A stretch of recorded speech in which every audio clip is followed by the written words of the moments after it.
Now, I would like to start this conversation. I would like to start with questions regards diabetes. Juan Rivera is saying the following. The prevalence of overweight and obesity here in Mexico has been doubled in adults and it has been tripled in adolescents in the last few years.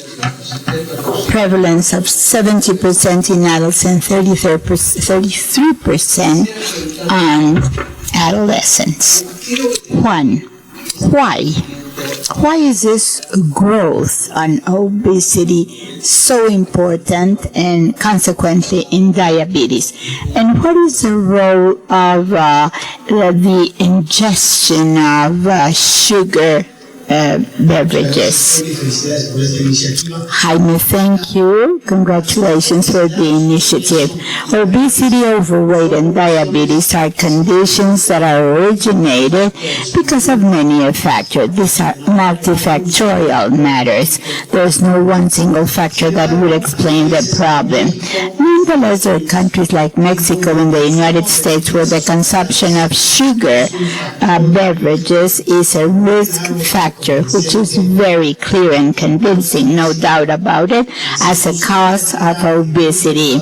And they're taken in a very high dosage by the population. We see that this happens and it takes to an excessive consumption of energy during the day. Overweight, obesity, diabetes, and other chronic diseases.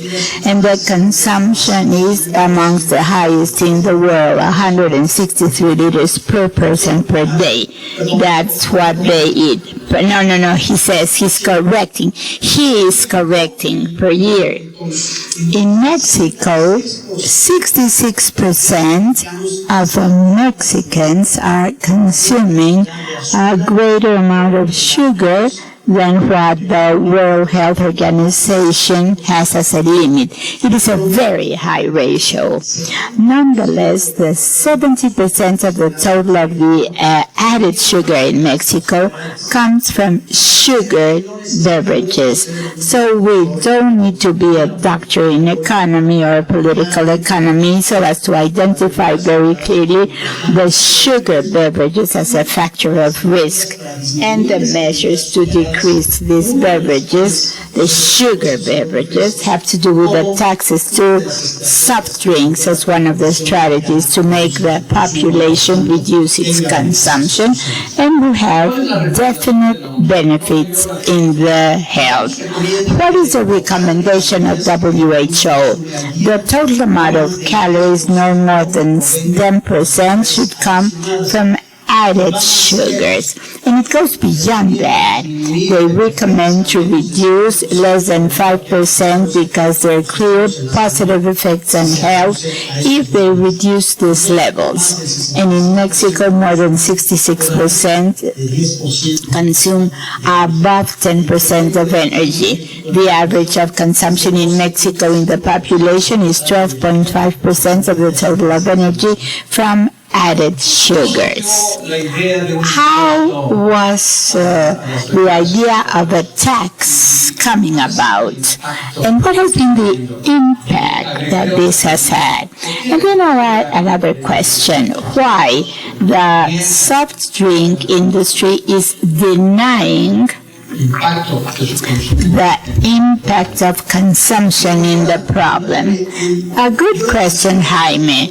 Well, the first idea of taxes to sugar beverages is read in the book of Adam Smith, The Wealth of Nations, where they say the consumption of alcohol, rum, tobacco, and sugar are not necessary for life, and they are consumed on universal basis. Thus, they're excellent products, candidates to add taxes, and he only thought about fiscal matters. He was not thinking about health. But Adam Smith saw these many many years ago. Their taxes on alcohol, tobacco, and sugar soft drinks came later on. But there's an evidence that the demand of sugar beverages is elastic. In other words, if we increase the price through a tax, there will be a reduction similar to the ratio that you increase. Two phenomena should be taken into account. One, a measure generated on fiscal matters when we need fiscal matters to be taken into consideration, and then there are benefits for health, and number three, the virtuous circle would be closed. The use of fiscal situations so as to prevent obesity. That would be the ideal thing.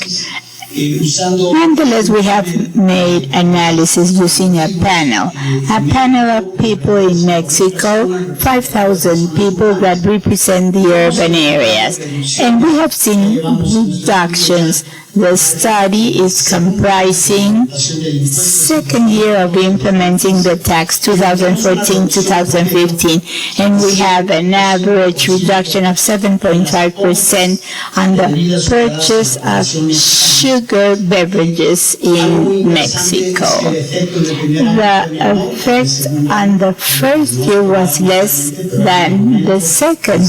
There's an increase on the second, so there might be more effect, more than the economic one. So it has to do with education within the population, and the effect is greater in poor population. So the gains on health are greater in poor populations. Any tax of this sort has regressive, but if the gain on health is progressive, we compensate the effect. The industry, so as to deny the effect on sugared beverages, they use sales of fruits of products without any adjustment. The minimum adjustment is divided between the per capita population change and an adjustment because of the growth of the economy, the increase on the general demand of some other products. Thus, when we find this, we find 7%, not only us, but many other authors. Having said that, what other measures in public policy can we recommend aside from the tax for sugar so as to control the epidemics of diabetes here in Mexico? A very good question. One single measure will not have a total effect. A tax on sugar beverages that has a reduction of 7.5% on purchases is not enough to solve the problem. Mexico is one of the few countries of the world that has a national strategy, obesity prevention and diabetes strategy. The fiscal measure that we spoke about already, then restriction of advertising directed to children, restriction on sugar beverages, food, also sugar and grease or fats, and then a purpose to give orientation to the population.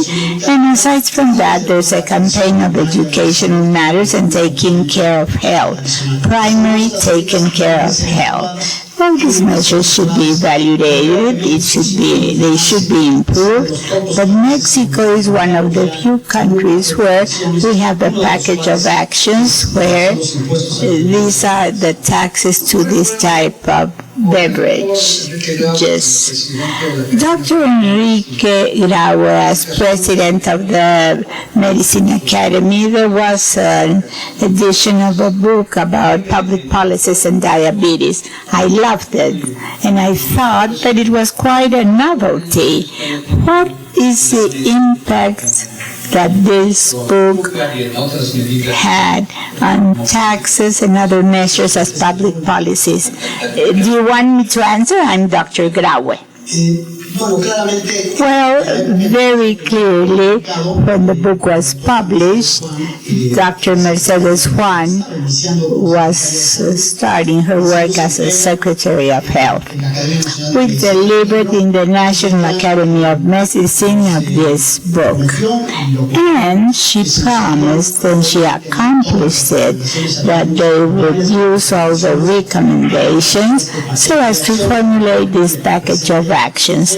Dr. Curry, who is attending this session, developed the package, and by all means, he considered the recommendations of the National Medicine Academy. So I think it was a successful product.